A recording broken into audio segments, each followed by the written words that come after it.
से ही communal violence होता है। जब दिल्ली का पुलिस कमिश्नर ये कह रहा है कि पुलिस से परमिशन नहीं लिया गया, देश की राजधानी में क्या इस तरह का काम होता है? क्या दिल्ली की राजधानी में तलवार को लेकर फिर सकता है?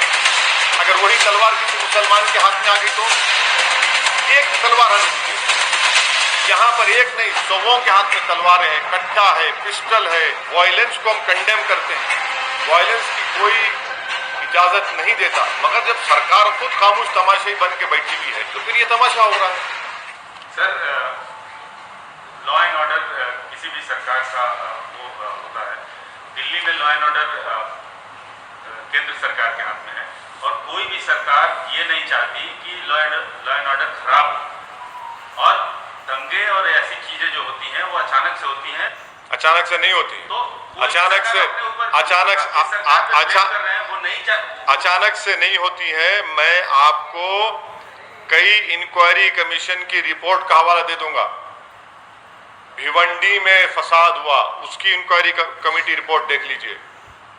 कई इंक्वायरी कमीशन रिपोर्ट देख लो आप। जब सरकार चाहती है वायर कम्युनल वायलेंस होता है और हमेशा रिलीजियस प्रोसेशन से ही कम्युनल वायलेंस होता है। जब दिल्ली का पुलिस कमिश्नर ये कह रहा है कि पुलिस से परमिशन नहीं लिया गया, देश की राजधानी में क्या इस तरह का काम होता है? सुनिए, स्लिप ऑफ द टंग नहीं, कोर्ट हुआ है। इंडिया टुडे के एक जर्नलिस्ट ने इसको कोट किया है और मैंने अभी रीट्वीट किया है उसको। क्या बात है, दिल्ली की राजधानी में आप जुलूस निकाल ले देते ऐसे ही आप दो। अच्छा चलिए, आपकी बात थोड़ी देर के लिए मान लेते हैं। दो प्रोसेशन पीसफुल गए नहीं गए वहां से, उस मस्जिद के सामने से, तीसरे में गड़बड़ कैसे हुई फिर? क्या दिल्ली की राजधानी में तलवार को लेकर फिर सकता है? अगर वही तलवार किसी मुसलमान के हाथ में आ गई तो एक तलवार आने दीजिए। यहां पर एक नहीं, सौों के हाथ में तलवारें हैं, कट्टा है, पिस्टल है। मुसलमानों के खिलाफ अनाप शनाप के आप नारे लगा रहे हैं, गाने बजा रहे हैं। अरे रिलीजियस प्रोसेशन है, राम के नाम पे निकाल रहे हैं, और उसमें गाली क्यों दे रहे हैं मुसलमान को? आप किसी मस्जिद पर, दरगाह पर झंडा क्यों लगा रहे हैं आप? क्या उत्तराखंड में आपने नहीं देखा कि दरगाह के ऊपर चढ़कर झंडा लगा दिया गया?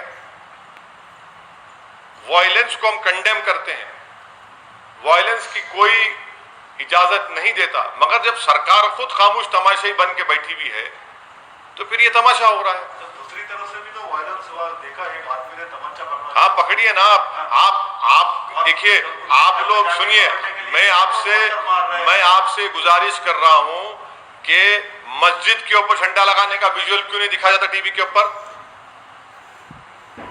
मस्जिद के सामने वो गाने बजाए जा रहे हो क्यों नहीं दिखाया जाता मीडिया में? सिर्फ सोशल मीडिया पर क्यों आता है? मस्जिद के सामने तलवारें लहराई जाती हैं, मस्जिद के सामने ठहरकर मियां फुला फुला गाली दी जाती है। ये क्या हो रहा है फिर? आप क्या कर रहे हैं आप? अगर कोई कानून अपने हाथ में लेता है तो एक्शन लीजिए, कोई रोक रहा नहीं है आपको।